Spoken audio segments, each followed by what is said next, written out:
So now let's go back and re-examine what we're seeing here. Now, using our criterion that blood has to come directly from the body itself, we can apply that to this first blood stain here. That would mean that this cloth can't be the way it is here. Right. It must be tucked under. And evidently then, this is consistent with the blood as appears on the shroud image, as though the blood is coming from its wound down the forearm. Down the forearm. Finally, it just pools at the elbow, and the shroud has picked that up. Okay. But what about this one here? Yeah, now see, how do you apply that? Well, I think what happens is that when you tuck that in, you see how that, you tuck it in far enough, that little blood doublet comes up and contacts the other. So it's actually making contact with the body itself, but it's doing it through the intervening cloth that we see here. And how would that have come to contact this bit here, the bottom of the elbow and where that other mark is? Well, this brings a very important point that you just mentioned, because evidently, to make sense of what we see on the shroud, the sides of the cloth must have been tucked close to the body. It just happens, we just happen to be able to see it in the blood. And so... And that would have happened when the body was wrapped more tightly. And I think we can, on the basis of that, infer that that was the case for the rest of the body in order to make sense of the shroud. So if Keith, would you help me please? We're going to go ahead and tuck in the sides according to the inference that we've made from the blood stains that we see on the shroud.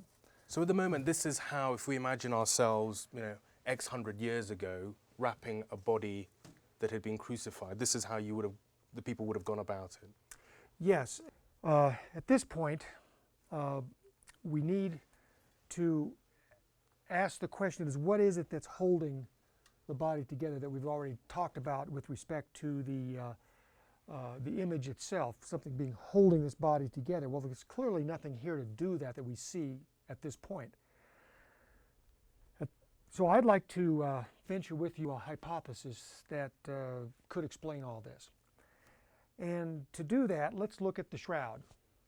On the shroud, we see a side strip, as it is called in the shroud community, that runs the entire length of the cloth. Now, there's two things we know about this side strip. The first is that this side strip was an integral part of the main body of the shroud. And let me show you why that is the case. We need to go over here to another image. This is a transmitted image. It's a transmitted light image. It's an absorption image. And the shroud is being held up. In this case, the shroud is being held up. This was taken by Barry Schwartz, who was our photographer in 1978 during the scientific examination. And this photograph shows us many absorption bands that run along the width of the shroud. The important point is that these bands, which are in the main body of the shroud, propagate right across into the side strip, and you can actually see them. So this side strip had to have been a part of this because the lines running across match. Exactly. Right. Exactly.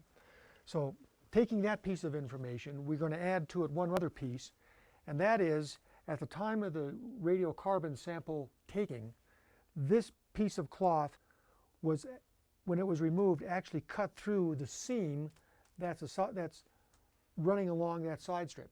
You see, it's possible that this is all it is just a seam, and that the cloth is still intact. But we learned from the radiocarbon sample taking that that's not the case.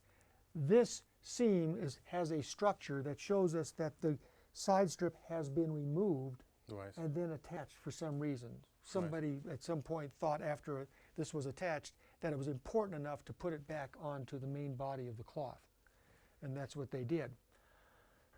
I would like to hypothesize that what they did is they cut the side strip from the cloth. They needed something to hold the body together. They're improvising. They're putting this together. Right. And I think I would submit that's what they did. They simply cut this away, And they used that piece of cloth that they cut away from the length of the shroud to tie the entire body together. Can you prove that? Let's do it. Okay. We have here a cloth model Right. of the side strip, which we can hold up to the shroud itself. But you can see that for all practical purposes, It matches the length of the this cloth matches the entire length of the shroud. So of we're what we using can see here, right? we're using a reasonably good model. Okay. So we're now going to take the side strip Mm-hmm. and we're going to put it up to the feet to make sure that the bottom of the feet It's touching. touching. It Right. has to because there's blood there. Of contact, So sort of it's thing. got to be this way in the context of our notions here. And So that's the bit that would have held the knees together, yeah, as you were saying. see what this is doing? It's going to hold the legs together, which holds the knees, which is what we observe on the shroud. Now that we've held the arms in position, Right. now we have this much cloth that we're just simply going to complete the tying as we're going to have to by going underneath the chin, bringing it up. And notice we have just enough cloth to do this.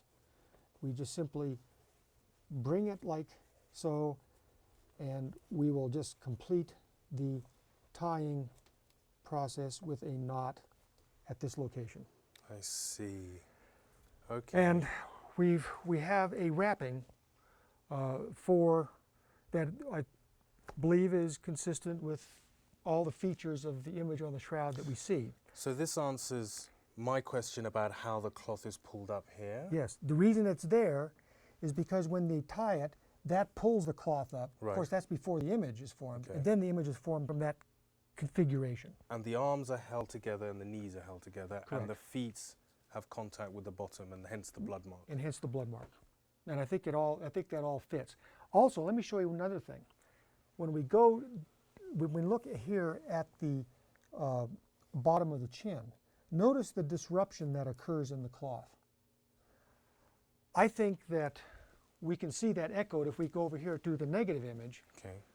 We can see the hair on either side of the face, but when we get down to just the bottom of the chin, it looks like the hair, suddenly there's a disruption, at least to my eye, and we see it over here. I think there's also a disruption in the beard. There's something here, and Which is incongruous. yeah, there's a disruption of some nature that is ill-defined, and I would submit that that's Right. consistent with what we are inducing by folding on the cloth here. I've heard all the evidence and you've run me through your work with the shroud on the body and it's been riveting. But what's your conclusion at the end of all of this? Well, I think when we started this, the question was really dealing with ultimately around authenticity of this shroud. We had the a priori, the before possibility that we could disprove the authenticity of the shroud if we could demonstrate that this image is inconsistent with the way it would correlate with the three-dimensional body. What I believe we see here on the shroud is a consistency of that image and the bloodstains with how you would wrap a body as we see here. There's not much wiggle room here. There's not much latitude for slight variations. To my mind anyway, I think it has to be essentially the way you're seeing it here to explain what we see over here.